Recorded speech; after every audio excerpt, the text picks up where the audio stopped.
Chris Duffin here at EPC. I'm sitting down with Jonathan of the Reset System, and we're going to talk cars. All right, That's right. Yeah. Related to the human body. Of course. It's a continuation of several discussions Sure. I've had with people. It's a great way for people that could kind of connect the thought process, right? So let's talk about engine building. Okay. How does engine building relate to what you guys are doing? Right. All right. That's first time really having the direct question that way. And never thinking of an engine. So in the industry, when you look at an intervention you're going to do, you're either going to be following a replacement strategy or restoration strategy. So with the replacement strategy, you're taking the existing structure and you're making it better to have better output. With the replacement or with the restoration strategy, you're actually restoring deficient tissue or operation aspect, and you're also getting output. So results, you're getting output, but I would argue that it'd be like rebuilding an engine or trying to optimize an engine. If you have a V8 engine and you're going to bore out the holes or you're going to add a supercharger to it, you're going to change different components of that, you are going to get performance. And so that would be a replacement strategy. You are adding components. But if you have one or two of those cylinders that aren't firing, that's a huge deficit in performance. Oh, yeah. So you can take your time and you can build upon that, or you take a step back, get those two cylinders firing again, and now all your other modifications you make are going to have huge dividend on the end for output. Yeah. That's a great analogy. You put that supercharger on there, that's going to give you, it's a big change, right? You're going to get a big 30% increase, right? But if you got 300 horsepower and you put 30% on there, you're at 420 or something like that. Right. But with two cylinders not firing, you're losing. You would have been 420 to begin with. Right. And now we put 30% on there, and we got 570-ish, 580. Is that right? Yeah, 580 horsepower, right? So I hope I did my math. That's right. all right. But you get the point. Yeah, and so with the engine, it's with mechanics, because it's a static system. You're able to you can reverse engineer that and figure that out. We start talking about the human body, the biological complexity. Where are the cylinders not firing, and you're going to have to either trial and error over time, or kind of have some kind of system where you can quickly pinpoint where those cylinders aren't firing. Yep. So you bring those resources back on, and now overall performance will increase no matter what intervention you do, whether it's coaching or training or dry needling or manual therapy. Whatever intervention you want to do is going to be enhanced because of everything's working, all cylinders are firing. Right, and that's exactly what we want to do, and that's kind of like what you guys do really very fastly is diagnose, what's not happening. It's just like taking that code reader, plugging it into your engine, boom, boom, boom. What's my outputs? Okay, here they are. Right. Okay, let's clear the codes. All right, boom, boom, boom. Let's clear the failures. Everything fires up. Phenomenal analogy. Yeah. Phenomenal. So, and that's a lot of people. If you just start by looking at the engine, going, doesn't sound right. What's wrong? Right. It can take you a really long time to figure that out. Right. And that's kind of why we moved away from using range of motion as our aspect, because that's your using your cues, your clinical judgment of what's the engine sound like, well, can I see anything? But until you actually have some kind of ability to like check fuses or check the computer output, I think that's the next evolution of where the rehab fitness industry is going. Right, the maximum right now is observable outputs, and you have to be a really skilled clinician to do that, which you are with your system. You've really reduced it down so people can make those changes. That I think the next step in the future of that is the unobservable defects. Well, you think back to like the old school, just straight, purely mechanical locomotives. The engineer, he could listen to what was happening and tell you exactly such and such bearing over here is going out. Right. But now things have evolved, and it's more of that neuromuscular. We've got all these electronics and stuff tied with the mechanical. All this stuff's coming together, and you can't do that anymore. Right. If you sit there on the outside trying to pick that apart, you could be pulling wires, testing individual components for freaking 6 months. Right. You've got to have a system for identifying that. Right. You have to. Otherwise, you just won't. I mean, auto repair shops wouldn't make money. They'd be taking your car for 6 months. You go, we still don't know. Sorry. Needing a rental for another month or two. And we'll get there. And that's not good business, yeah. So yeah, no, that's great, because if you think about that, like the older machines were simple mechanical processes, and then when you added that electrical component to that, you kind of look at the body that way. You have the motor output with the muscular system, and then you have the electrical from the nervous system. Yeah. And then we're talking about multiple joints, 3 planes of motion. I mean, the possibilities it's too complex for me to even, you can't. Yeah, no, you've got to have a system and a methodology for diving in and figure that out. It's kind of like an engineering thing. You're not engineering. A little bit of background there. All right, great discussion. Awesome. Thank you. Awesome. Cool. Thanks a lot, Chris. All right. That was good. Chris Duffin here, sitting down Saturday morning, about ready to get some deadlifting on in a few minutes, and actually hopefully test out some of the stuff that we've been doing the last few days. So I'm going to introduce you to the reset system folks here, and we'll get rolling. Of course, we're about to deadlift, so I'm getting my Jack 3D rolling here. Going to get prepped up. So by the end of the interview, I might be jumping and jittering around as usual, and introduce the two to our little bit of pre-whiskey interviews. Yeah, we got our pre-gaming on. Yep. So it's been really interesting the last couple of days. So you guys have been showing us basically. You can correct me where I'm wrong, but it's like a neural reset for the body or any of the functions that have gone wrong from some compensatory patterns, be it post-injury or whatever it has, and you've got kind of these remnants on there somewhere in the system. And you guys have done it on me. You've done it on just a ton of our athletes in the gym, and some have seen some pretty significant, like, I've got knee problems. It's been hurting me for years. Boom, 40 minutes later, no knee problems, groin issues, some of those things where they've gotten through it, but there's still some imbalances and stuff going on. And I was hoping that you could explain a little bit more, like what exactly are you doing with the reset system? Why does this work? Okay, I'll start off and then Sure. fill in, Jonathan. Okay, what we're doing with the reset system is we're looking for these joint dysfunctions, these positions that the body doesn't tolerate load very well in. So we believe that it's hard to pick those things up with our eyeballs. So you can be a great coach, a great technique person, and it's very easy to miss these positions. So what we've developed as a means and as a testing system to identify these positions that create stress responses in the body. So we identify these positions, and then the correction is pretty simple. We just fill it in with exercise, and I'll let you expound upon that a little bit more. I think that was. That's all right? I was thinking it's pretty good. All right. But you guys aren't doing anything like, I've got just tore my bicep. I've got some material in there, some fascial that's messed up, or the tissue tendon. You're not doing any work on that stuff, right? This is all post, like maybe Correct. down the road. I've recovered from that, but I still have some messed up patterns going on, right? So basically what Reset's focusing on is, like when you look at any kind of movement component output, there's a neural component, a tissue component, an articular component. And what we're looking at with Reset is that the motor control component that's there, the output, the processing. So if there's tissue issues or tissue damage, there's really great techniques out there for that. We're trying to uncover the compensation that either led to that or has developed since that to try to restore, optimize motion. It's really about optimizing movement patterns. Okay.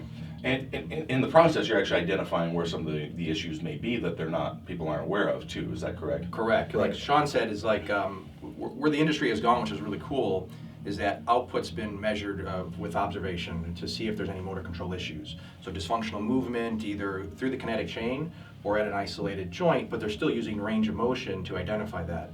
We've looked at, and if you're going to assess that, you're going to try to reduce it down to the smallest component. And what Shawn's developed with Reset is the most reducible component is the actual planar joint. So that's instead of looking at like shoulder flexion or knee flexion or internal rotation, it's looking at all 3 planes that could be leading to the compensation that's not picked up in observation. And it's not taking into consideration the interrelationship of all the joints of the kinetic chain. So you have the proximal and distal components of that joint, and you can have influence in one part of the kinetic chain coming from another source of dysfunction. Yeah, and that's something I preach to a lot, is that a lot of people get lost. They get so focused on where their pain is, and a lot of times that may not be where the actual dysfunction is, and you've got to find that painless dysfunction, which is a fundamental of principle of a lot of different disciplines. Is finding that what's driving that pain in the first place. Right. I think the important thing to note there is if you clear those neural firing issues, you're going to increase performance, right? Correct. I mean, you've got some stories about this, Shawn. Yeah. Can you tell us some stories? Yeah, we have some. I mean, in the athletic realm, or either like post rehab, we have some pretty amazing stories where. And Jonathan and I were just talking about this morning. We're looking at excellent coaching and using our eyes to find these distortions in range of motion and playing with those. That's more like a motor learning where we're trying to reinforce high quality movement through great technique, and we're going back a step further with that motor control issue. So what we're looking at are some stories we have. I'm going to use the one with, do you think Margaret would be a good one to talk about? Yeah, so we have this one story. It's actually not even my story. It's one of my students who I taught Reset to. Mm-hmm. He's in downtown Chicago, and he was working with a lady. She's she's early 70s when he first met her. She had come to him because she basically had some cancerous tissue taken out of her glute area. So they actually removed 85% of her glute max, took off her ischial bone, that sits bone. That's pretty major. Yeah, they basically got rid of half her butt. I mean, she's walking around with half a butt, right? So when he met her, she's hobbled. She's walking with a cane. Within 4 sessions, he has it where she can do a bodyweight squat in 4 sessions. After 10 sessions, she's walking around with no visible limp. And he was working on, progressing her to exercise, but initially those first 7-8 sessions, and that's a lengthier time than I'm used to spending with somebody, but she had a big issue. She's missing her glute. So even in spite of missing tissue, it's gone. He was able to restore her capabilities to be able to squat and just optimizing what resources were left. Now you said they took 7 or 8 sessions, and it doesn't normally take that long. What does it typically look like? You get somebody in, and they experience the reset system. Okay.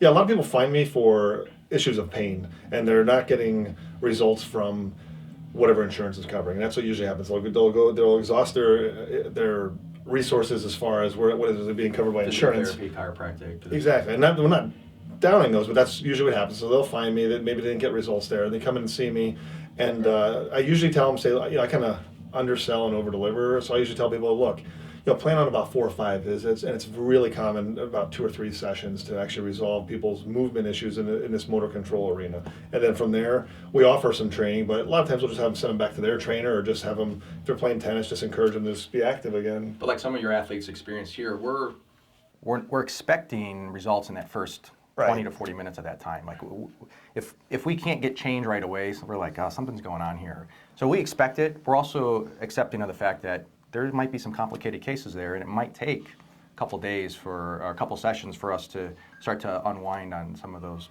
dysfunctions that are there. But we've had some pretty remarkable stories within the first session. Oh yeah. So you guys know, we've got our own system here as well. I've got the Duffin movement systems, which is, it's something we go out, we certify people on. It's a very systematic approach to how we teach people to move and actually find dysfunction and correct it. And we're using basic core loaded patterns, right? Mm-hmm. Squat, bench, deadlift. Mm-hmm. We're just getting straight to the flow there. How does that fit with what you guys are doing? So with Reset, what's cool about it is that we're not trying to replace any system. We're just trying to take where the industry's at and evolve it to the next level. Because right now everything is at observation. Because you load the pattern and you're looking for distortion, some dysfunction. And what Shawn's discovered with the Reset aspect is that there are dysfunctions that are deeper than observable movement. And the way that we draw those out is by loading the joints in a similar aspect, but not the joint per se, but the specific planar joints, the specific planes of the joint. Because when you look at joint centration, that's a component of, like, depending on how you're looking at it, we look at it from a functional perspective, because there has to be proper alignment of that joint through an entire range of motion. And that range of motion, or that stability, is what we look at in terms of joint centration, coming from the motor control processes using the resources there. So that centration is a product of all 3 planes. And so and that's what we've kind of been playing with, is overpressuring or loading each specific plane to see if the body can tolerate that, looking for breakdown.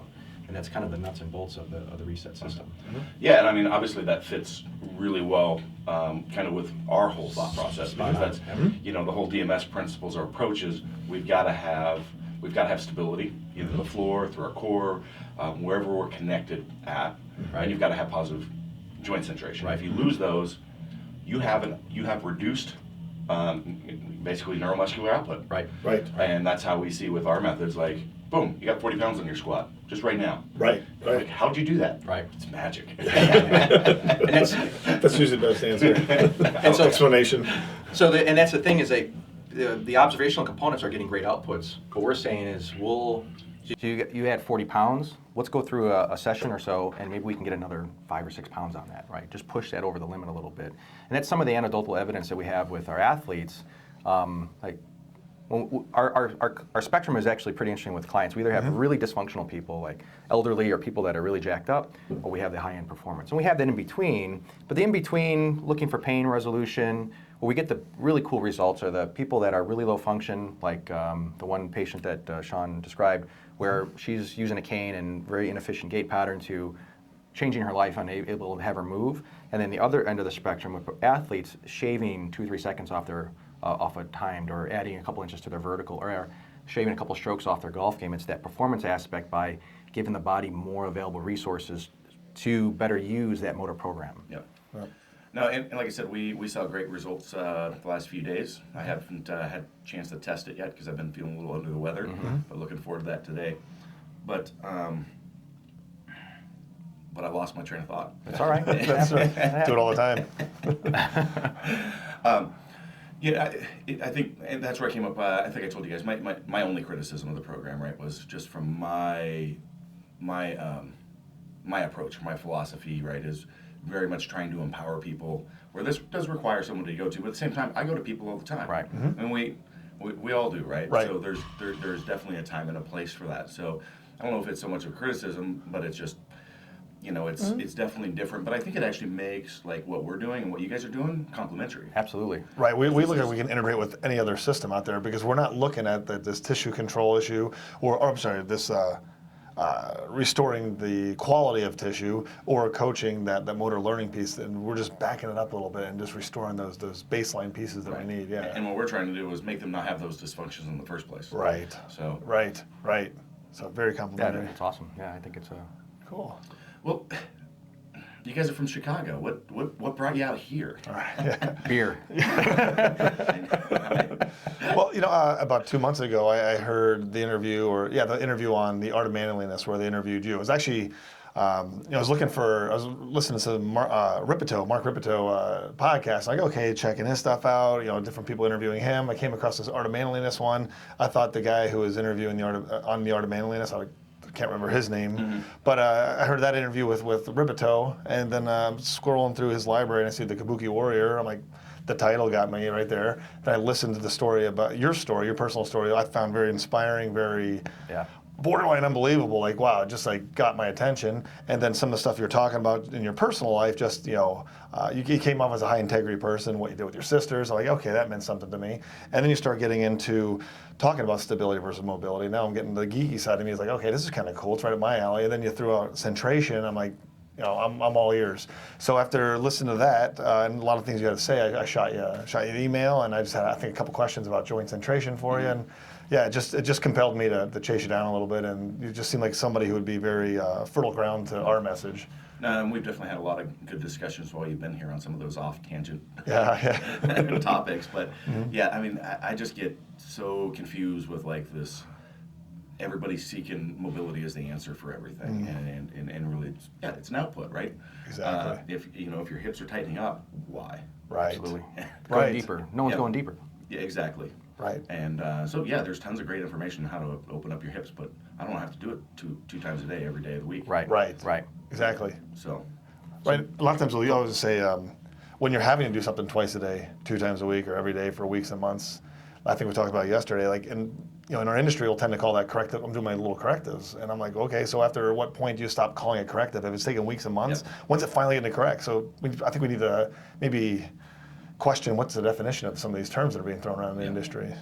Yeah, and we use correctives in our DMS approach, but it's here's what we want you to accomplish, and then as you work through that, we dig to the next layer, Right. and then okay, now we're going to work on this, and some of them may not necessarily be corrected, but we're trying to reinforce some specific patterns that we make sure once we actually get under load, we actually know how to do it and can just get to doing it. Right. And we can always be better, in my opinion, with conscious practice of those things. So in that case, it's not really a corrective at the point of it's being assigned as conscious practice to improve performance, right? Right. Right. But yeah, I mean, you see these people doing the same, 45-minute pre warm up for their 15-minute training session Right. for a couple years. Like, you're When's it only gonna going to work? make so much progress. Right. Exactly. So you said something that triggered. Would you say that most of your system is more the conscious component of coaching the athlete into becoming more aware of what's going on in their body? Yes, and also to know. Yes, exactly. Yeah. So to know what's happening, know how to cue and fix it correctly in the movement. Right. But also, if there's some sort of deviant behavior, try to understand what's going on. Right. Right. Why is my knee caving? Sure.